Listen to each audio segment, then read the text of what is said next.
Hi, this is Paul St. Peter on behalf of Brian Awesome. I am in awe too. Not so much of Lord Frieza, but of Brian. Had to be half. I couldn't be for half wrong. Let's see. We met many years ago in Chicago, where we were both living, and but never really knew each other that well. We worked. I was doing a few commercials and some modeling at that time for supplemental income, and bumped into her a few times. And that was about it. We met again a few years later in Los Angeles. She had just moved out, and I had been out for a year doing the first long series. I had done a few series, but the one that had any length to it was KRT in Cincinnati. So we met and been working together off and on ever since. It's not so much that I bounce ideas off of her as much as I'm always coming up with ideas, and she's the one going, oh God, how much is that going to cost? So I'm pretty much the idea person. Every day I have a new idea. I'm a big dreamer. And so I run them by her occasionally, or sometimes she'll find herself involved in something that I failed to tell her what we were doing. But it's always nice to have someone who you've known for such a long time that they can be ahead of you when you're thinking about something and looking out for areas that you don't necessarily. I see the big picture. She's a small detail person. I'm looking at the big picture always, and so that helps us out in some of these ventures. Okay. Yeah. That was good. Oh, I want to say something about, that's the story. He mentioned organization, Legacy Media Institute, that I founded about 12 years ago, I think, to work with emerging filmmakers. And the reason I did it was so many people were coming to my studio, like a few people asked today, how do you get in show business, and how do you write, and how do you do this?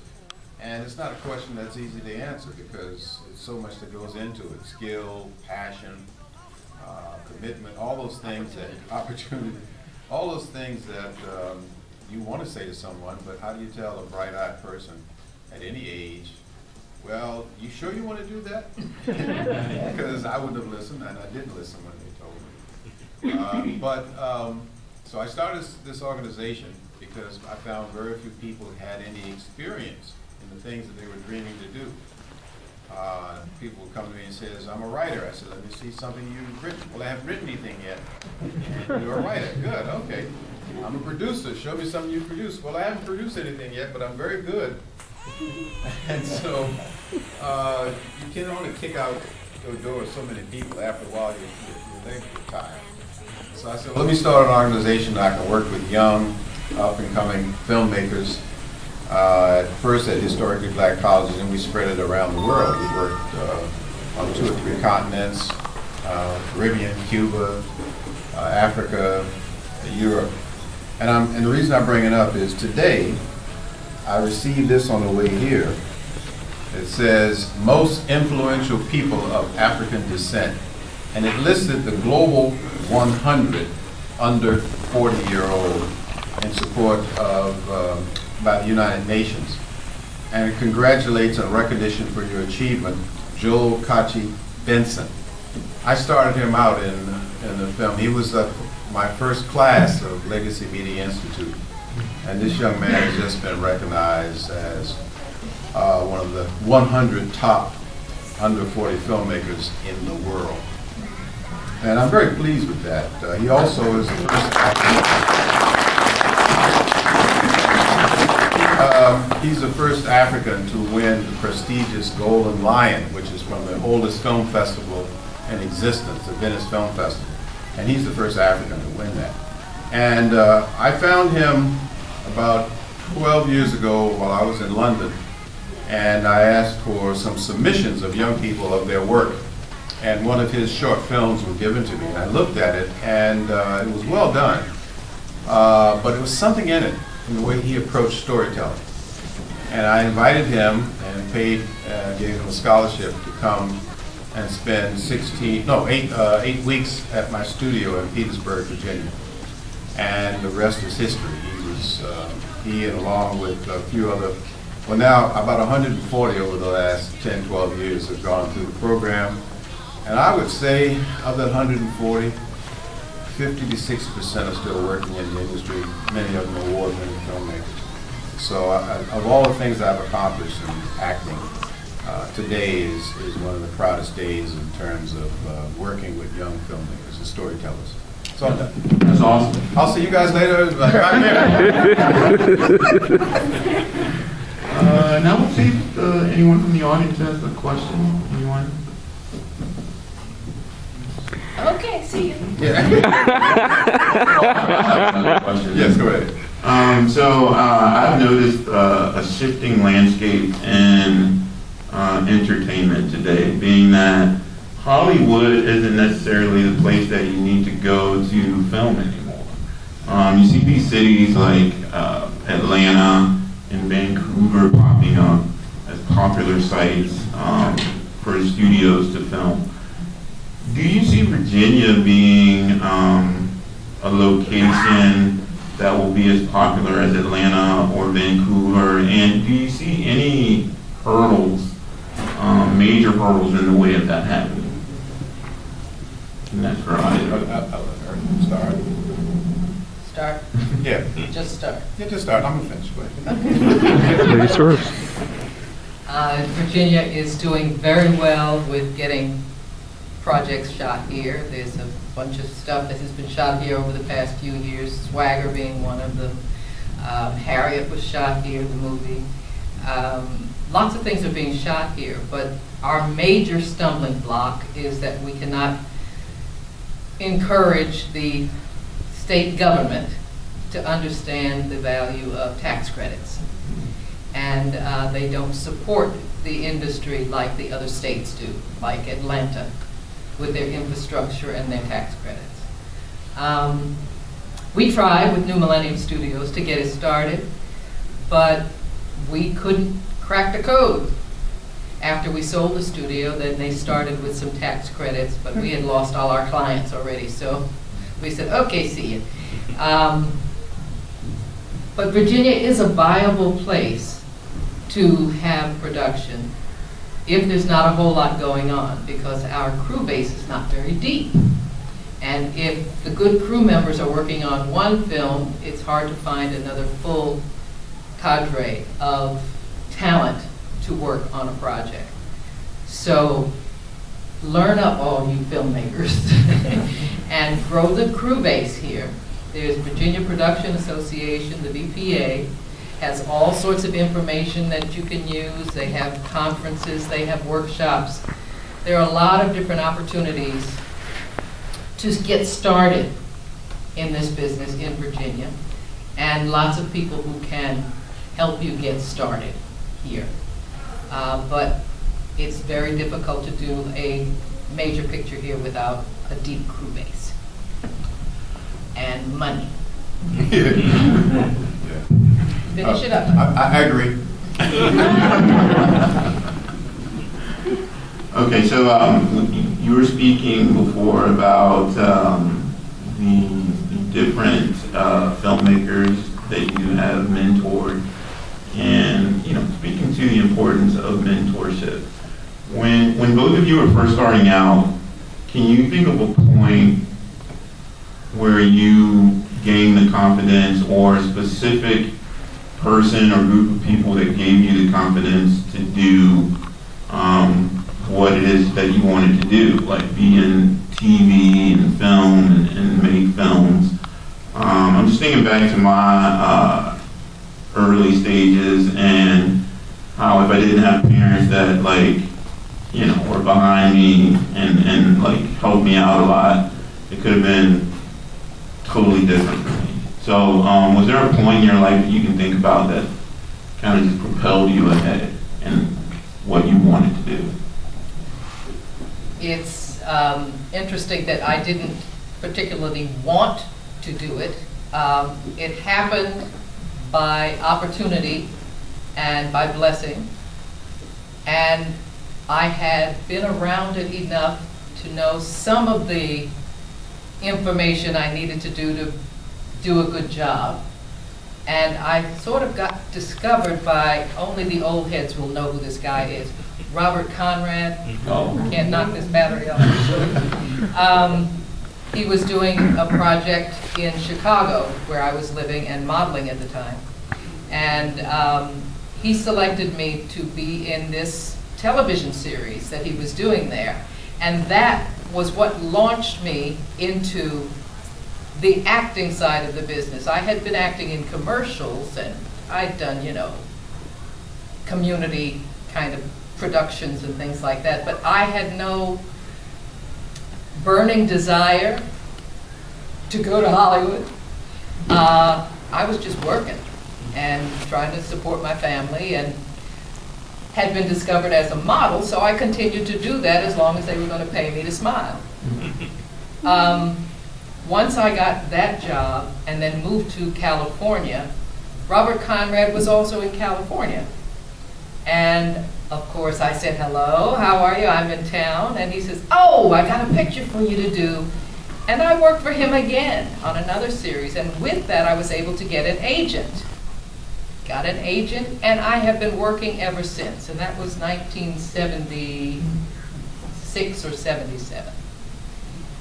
It has been a lot of blessings and opportunities.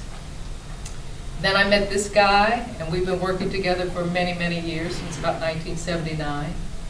And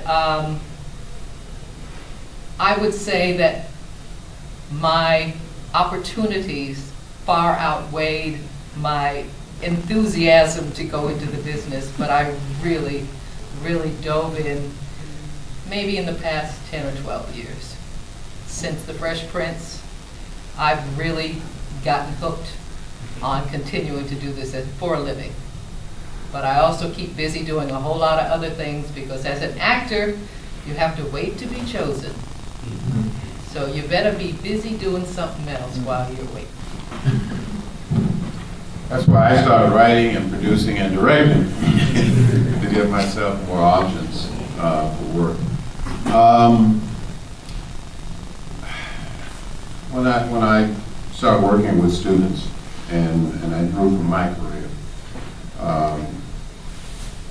we live in a world now where media and entertainment is part of all of our makeup.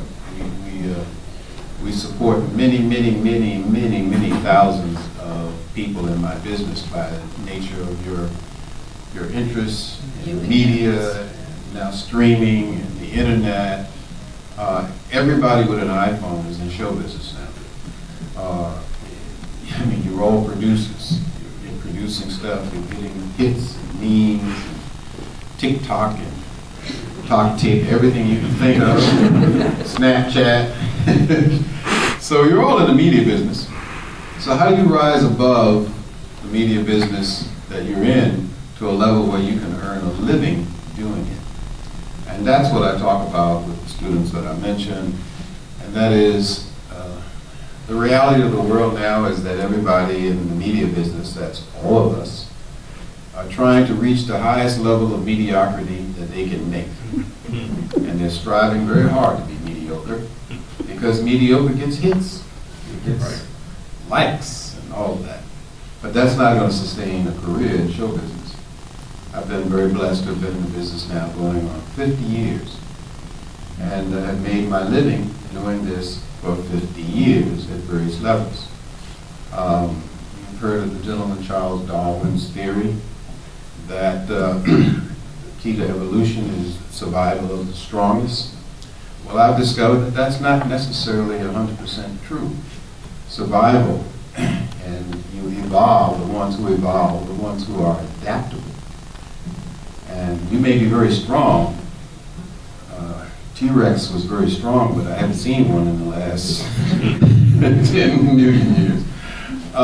So strength is not just it. You have to be adaptable. How do you become adaptable? Have skills. Know your skills. If you're going to be a blogger, be a very good blogger. Have a brand. If you're going to be a writer, be a very good writer. Have a brand. And And how do you do that? You have to master your skills. And that's something they don't talk about much now because the technology is so easy. You don't have to know anything about lighting and composition. You can just take this little iPhone that's special now with 3 lenses, and you can take a shot that would have taken me and anybody 20 or 30 years ago hours to perfect. You guys can do it now with apps. Just click, boom, boom. I listen to the reviews for the new phones that come out. There's always something. We can do close-ups. We can pull it in, 3 lenses, all that stuff, which is great. Makes the picture look good. But it's not going to get you a career in show business. I got an app for that. It's how to use the app and how to take it and tell a story. And the key is, guys, we have to tell stories. Whether you're using an iPhone, I've known people who won Oscars using iPhones. Not necessarily the equipment. You should know how to use it, but you got to tell a good story. And in order to do that, you have to master your skills. So I have survived by evolve. When I finished WKRP in Cincinnati, they said sitcoms were dead.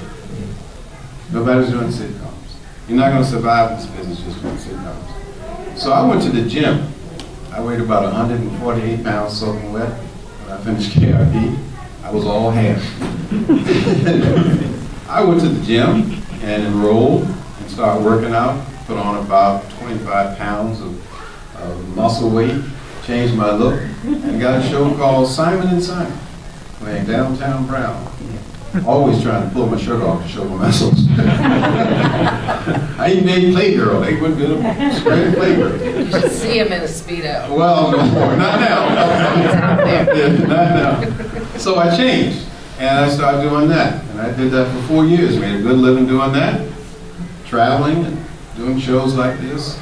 And then all of a sudden, those hour shows were drained because Cosby had come in and made sitcoms alive again. Everybody's doing sitcoms. But they're doing a different kind of sitcom, a more drama sitcom. Dramedy is the term. So I said, I can stay on this show and be a cop, second cop, third cop for the rest of my career. But, see, somebody's getting entertained. Music and everything. So I said, I better change again. I want my own show. I want to write something about culture. I want to be the culture. I grew up here in the Tottenham area. I wanted people to meet the people I grew up with, my uncles and aunts. Numbers runners, the guy who owned the cafe, the doctor, the movies. So I created a show called Frank's Place. And we went into the dramedy business. So it goes on and on and on. And each time I write, I started writing for WKRP in Cincinnati. I became a member of the Writers Guild. Then I wanted to direct, because I wanted to direct my own features about my culture. And I started directing a movie called Once Upon a Time when We Were Colored, which is an award-winning movie. I became a director. So I say to say that each of these things were not really a career move. It was adapting to the opportunities and mastering the skills that would give me an opportunity to go above mediocrity in the profession that I chose. So that's really the key. Whether you're using one of these, or you're using a red, or whatever the camera is you use, you've got to have a mastering of your skills, and you've got to have the passion to stick to it. And people like Robert Conrad, I had several people in my life who came in and gave me a break when no one else would. That's going to happen in life, no matter what career, whether you want to be a doctor or lawyer. Somebody at some point is going to give you a break when most carpenter, I don't care what it is, somebody said, I like your work, I want you to build this house for me. And somebody else will see it, the guy builds a big house, suddenly you're a contractor, you're building houses. It always works that way. It's not just show business. So the key is, I would say to any young person who wants to get into show business, or any old person who wants to get back in it, master your skills, have the passion for it, and don't listen to people telling you what you can't do. Prove yourself wrong or right by doing it. You may not be able to pull it off, but you'll have fun doing it. Great answer and great information. Does anyone in the audience have a question now? Yes. My question is for Tim. What's your most memorable or favorite part of playing Mike Hanlon? Yeah, Mike Hanlon was a miniseries called It, Stephen King's wonderful, wonderful novel, till the last 8 pages. But, oh man, it gets me. When he's done it in a few books, you go all the way with him, and the last pages, some rinky-dink monster shows up. A rubber spider or something. It was so disappointing. That ending of the movie, I loved everything about it. The exciting part was working with an ensemble of actors. My son and daughter was crazy about John Ritter, Three's Company. That was the show that many of you grew up and came from puberty into adulthood loving, and then looking back on it, your kids saw it. And Three's Company was a very popular. So for me to work with him, I became a hero in my household. You know, oh, you're working with him? Forget what I was doing. I'm working with John Ritter. That was a fun part. Just all of us together. We were there for about 6 weeks up in Canada shooting this, and it was so much fun. It was. None of us thought it was going to become such a cult following as it has become. But to work with, I don't know if you remember Rocky Horror Show and all those things. You know, we got Tim Curry and all these people, so it was just a wonderful experience. Until that rubber monster. What of that kind of scene. They did better in the second. They did better maybe in the second. I didn't see the second one. I had enough of that rubber monster. I think it was another. Oh yeah, somebody was here near. Yes. All right, we'll come back to you over here, and then yeah. Back in the back. How you doing? Fine. Man.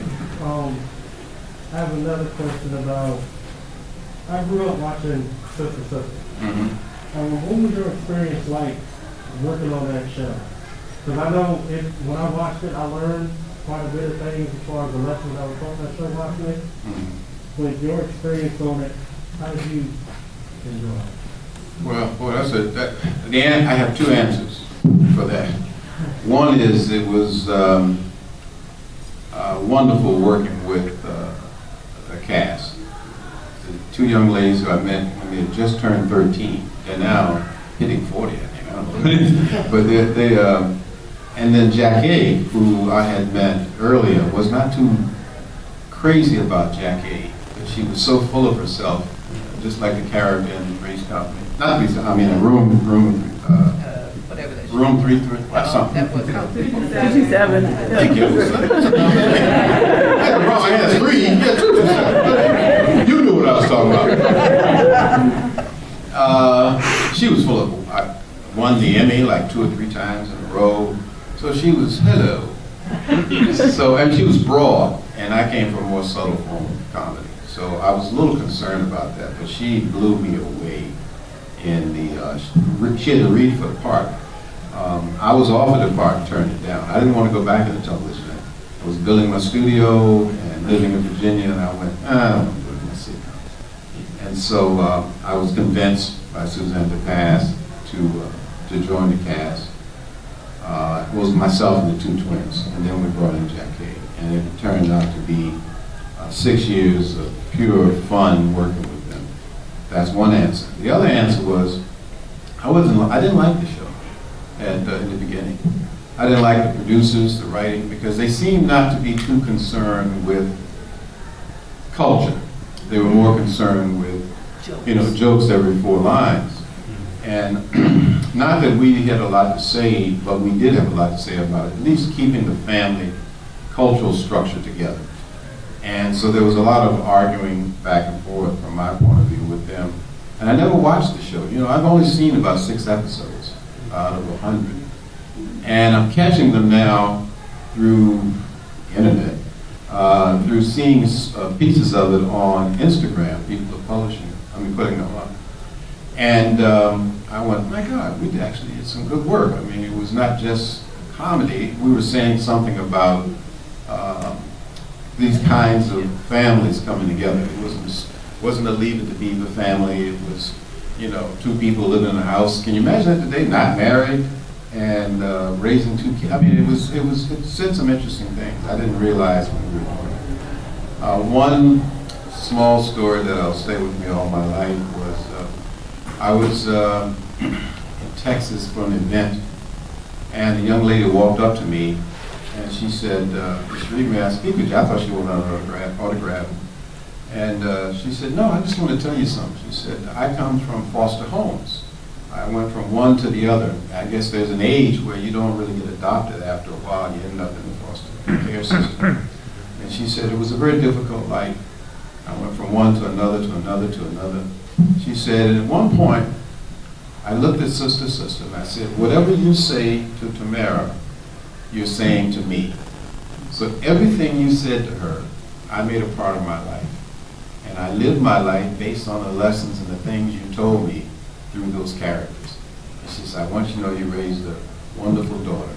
I just graduated from college, and I'm getting married, I guess, in weeks. And I thought about that, and I went, wow, the power of these characters and the things we say, we have to hopefully be a little more concerned about some of the stuff we throw out there. And we're now seeing the effects of a bunch of negative and loose kind of entertainment for the last 8 to 10 years on the effects of our children and the effects of ourselves. So we do say things out there that are very powerful. Someone came up to me and said today, said, thank you for teaching me the atom, how to explain the atom. And I did an episode of KRP where my character explained the atom to a street gang. And that particular episode was taken up by National Scholastics, put in the magazine, and has been taught in high school throughout America ever since, how to explain the atom using street gangs. I mean, little things that you do, you never know the power. That's why, as storytellers, be very careful, even with the stuff that you do to send to friends. Think about the images you throw out there. Think about the things that you post. Think about the things that you accept and pass on through using this media, because it's very powerful. Very, one word, I can say it now, pathetic. Confetti, whatever. You create a word and suddenly it's in vernacular of the world. It's powerful stuff, guys. It's not a toy. It has been used as one, but it's very, very powerful and can be very effective in changing the minds and hearts of human beings. Didn't mean to get serious, but you're in here, you can't go, so. Yeah, I have a question for both of you, but for Daphne. Do you think that the work in Hollywood currently, in trying to be a more inclusive when it comes to women of color specifically, do you find that work to be like genuine and actual progression, or do you find it to be a tad bit more performative currently? I'm here to tell you that it's all cyclical. Got it. It's going to go up and it's going to go down. You've got to adapt to wherever the opportunities allow for you to grow and not worry about what other people think should be happening. You do your best. You create things that say the things that you wanted to create and see how far you can go.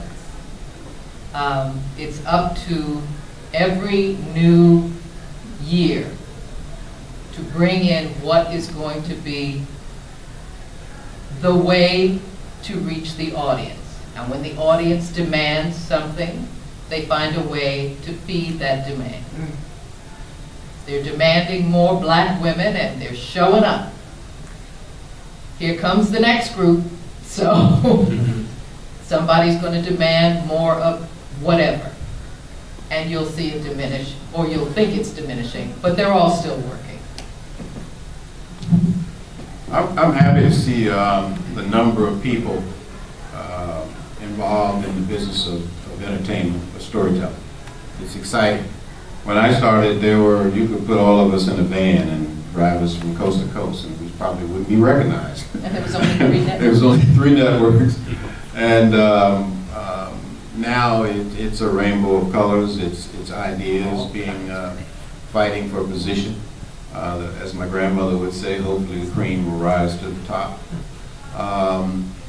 But it's a better opportunity now.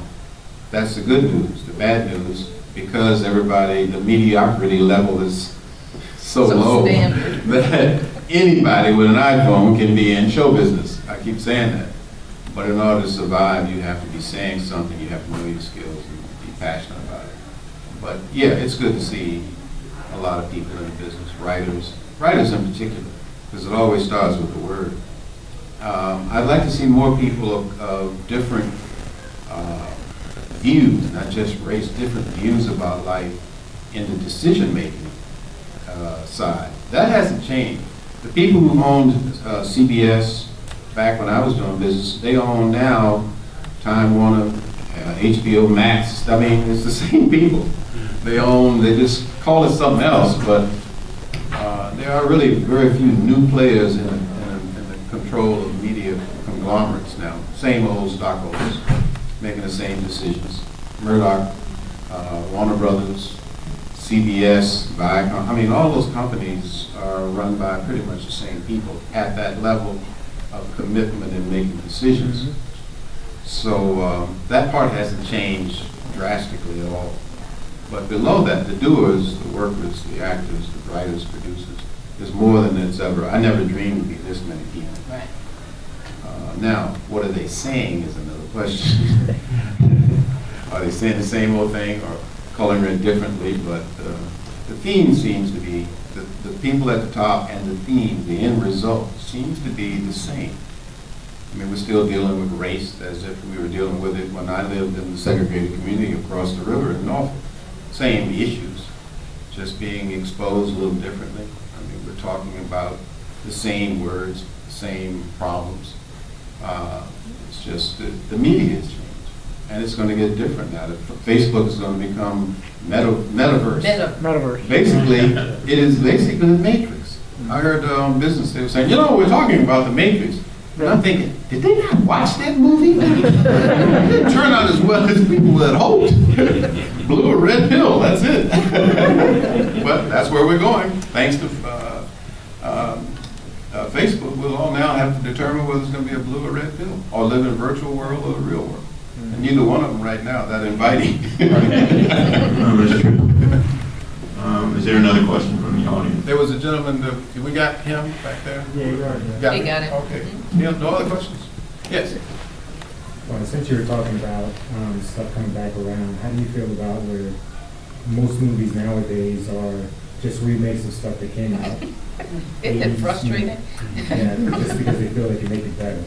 Also, the lack of creativity. Yes. I mean, the writing, it's all written. The word is first. If you don't have a good word, you copy somebody else's. Yeah, it is, there are better stories. I mean, travel, my God, I can't wait to travel like I was able to before the pandemic, but, you know, there's so many great stories of people doing things all across this planet. I mean, why aren't they being told? Maybe money, or maybe who controls the delivery? Because of streaming now, more people are putting stuff out there. I'm getting ready to launch a streaming service again in another month. We'll have about 3 or 4 channels, different kinds of things. Hopefully, I'll get to tell some stories that are not, haven't been told.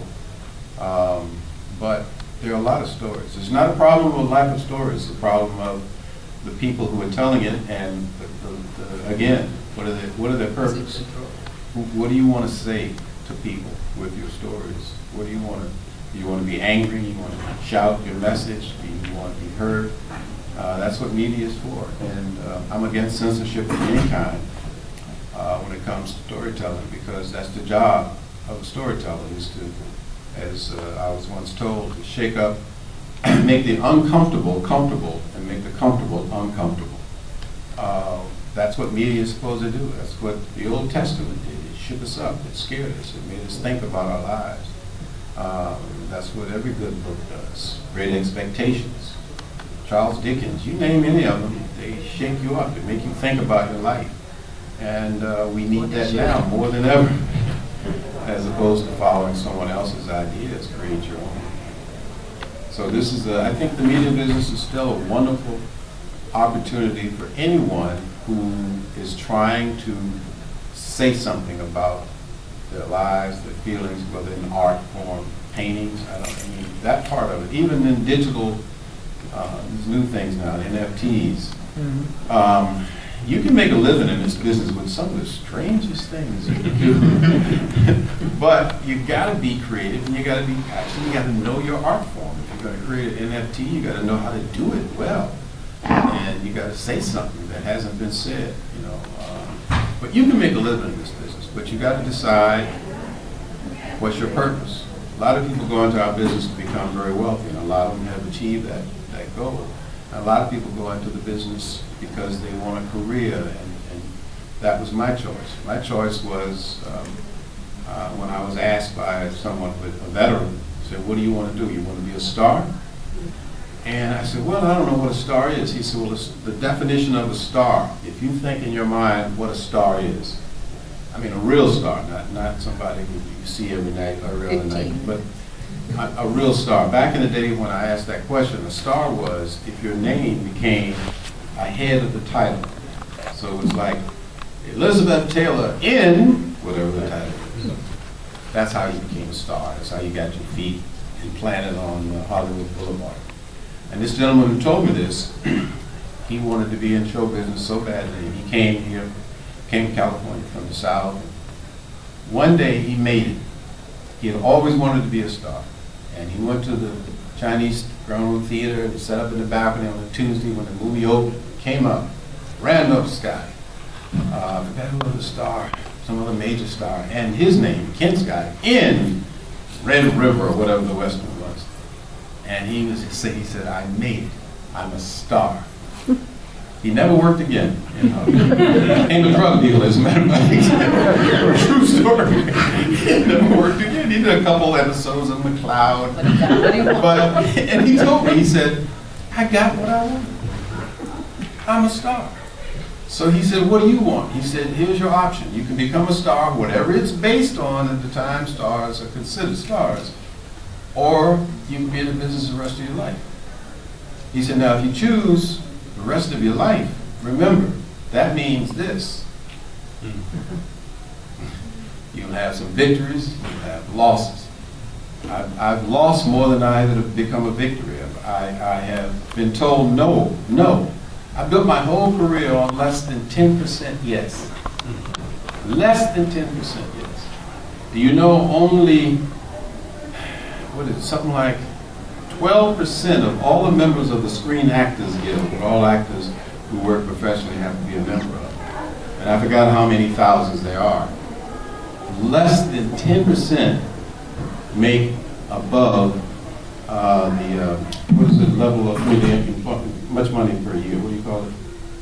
Oh, you mean your minimum wage. Or the, Not minimum wage. Poverty level. Yeah. Only a little over 10% make over $30,000 a year. Thousands of actors. Hundreds of thousands. So it can be lucrative. Doesn't necessarily mean it has to be. So, but I've been in this business for 50 years because I chose this, and I've had my ups, and I've had my downs, but none of it has taken me out because I knew why I was there. That just gives me another struggle to go back up that mountain. So you have to make those decisions. One last story about that. And I also believe, and I was taught here in Virginia this from my grandmother and people back in the day, be careful what you ask for, because more than likely you will get it. Trust me, be careful what you ask for. I don't care what that is. Be very clear to your subconscious, to your God. Be very clear. Just don't say, I want a car. Because next day some junk car may be given to you from a grandmother. And you go, no, I wanted a Land Rover. But you didn't say that. You said you wanted a car. Well, one day I was at my farm here in Virginia. I will never forget it as long as I live, because this lady next to me stuck a knife in my consciousness on that day. And I had always wanted to be on Saturday Night Live. And I used to always say, man, I want to be on Saturday Night Live. All these years, I've never been on Saturday Night Live. Howard Hessman was on Saturday Night Live, a bunch of folks. And I never was on Saturday Night Live. And I kept saying that for years. So one night I'm at the farm, we're watching Saturday Night Live. And as it goes to a commercial, I said, you know, here I am again. It's been 30 years or so. And I have never been on Saturday Night Live. She said, yeah. I said, but I always said I wanted to be on Saturday Night Live. So I got up to go to the restroom. I came back and sat on the couch, and a sketch came on. And the sketch was some kind of game show. And they're always doing game shows, spoofs on game show parodies. I says, all right, what do they win if they win the prize? I said, well, you get to be a walk-on the show Sister Sister, and a picture went up with me in it. And she said, well, there you are, you were on Saturday Night Live. I didn't didn't say I wanted to host. I didn't say I wanted to do anything. I said I wanted to be on Saturday night. And I'm on Saturday. Be careful what you ask for. Yes, sir. I've got a story similar to that. I'm not famous or anything, but I had an old ratty car, and I wanted a new car. And I kept saying, you know, I really wish somebody would wreck my car so I could get a new one. Well, I get a new car, and a week later, somebody wrecked my new car. So that's what I learned. You have to be really specific. Really? When you're asking for something, you got to say just, you know. If you gotta have faith, believe it. You sit around and go to church every Sunday and you go, faith, I believe in God, I believe. And then you're going to ask for something, or you don't form your thing, and you wonder, why didn't I get it? You gotta be careful. You know, it's true. Dreams come true, guys. I can tell you right here, and I mean this, at my age, I can tell you at least 80% of everything I've ever dreamed have come to me. Not always. Not always in a good way, by the way. Don't mean it's good. I said the dream. The dream don't have to work out to be in your favor. But I'm not in that dream. no, she's in a good dream. But it is true. I was sitting in a theater on Church Street in 61 or 62. When did James Bond, Dr. No come out? Around 61, 62. I'm sitting in the theater, and I see Sean Connery come into the Grand Casino in Monte Carlo with a tuxedo, and he sat at the baccarat table, shot his cuffs. You know when you shoot your cuffs? He shot his cuffs, had a martini shaker, not stirred. And I sat in that theater, and I said, I must have been 13, maybe 12, I don't know how old. I said, I want to do that. And I want to do it in Monte Carlo, at the Grand Casino. Well, 1981. 1981, she and I driving through Europe. I just bought a Mercedes in Germany, picked it up, and driving through Europe. Been there for a few weeks. And I said to her, we get to Nice, on the Italian Riviera. No, French Riviera. And I said to her, let's go to the Grand Casino, Monte Carlo. Oh. Okay. Now, for all these weeks, we're dragging around formal wear to go to the casino.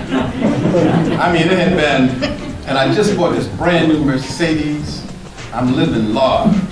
I pull up, I tell the guy at the hotel in Negresco, clean it up. Brand new car. Clean it up for me. I'm going to the Grand Casino. Yes, sir. Yes, sir. We dress up that night, got on a white suit, tuxedo shirt. I mean, she's dressed. We get in this car. They bring it around. It's sparkling like new money. We drive down to the Grand Casino. I pull up just like James Bond. I get out of this car.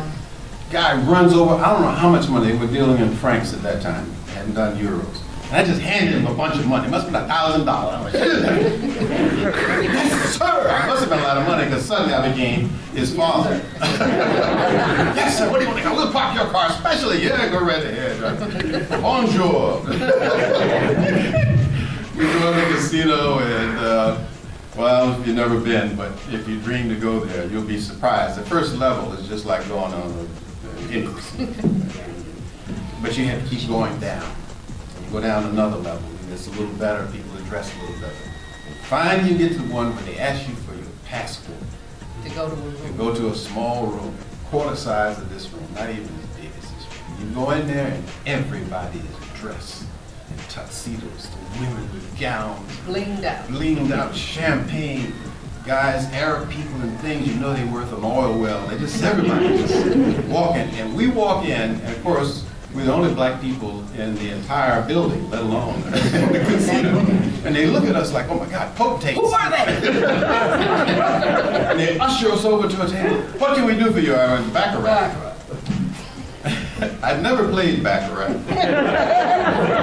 And had not seen it since 1960-something when I watched James Bond play it. I said, Baccarat. We sat at the Baccarat table, they just bring us champagne. Just champagne. We're sitting there, everybody's standing around us, got a little crowd. I just grabbed some money, give me some chips. Give me the chips. Boom, boom, boom. Take it away. All right. More chips. Boom, boom, boom. Everybody, take it away. finally she touched me and said, Mr. Bond, we need to go now. We're broke. So we get up, we don't want nobody to know, we're just as cool as excuses. So the moment and we walk out of that room, and that was my dream. I must have lost like $5,000-$6,000 in 10 minutes. But my dream came true. Be careful what you dream for, be ready for it. Thank you. Thank you. Thank you so much for sharing your knowledge and experience with us today. Everyone give Mr. and Mrs. Reid a hand again.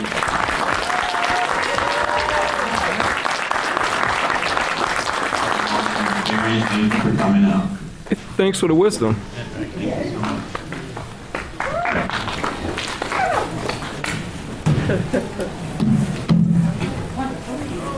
All righty.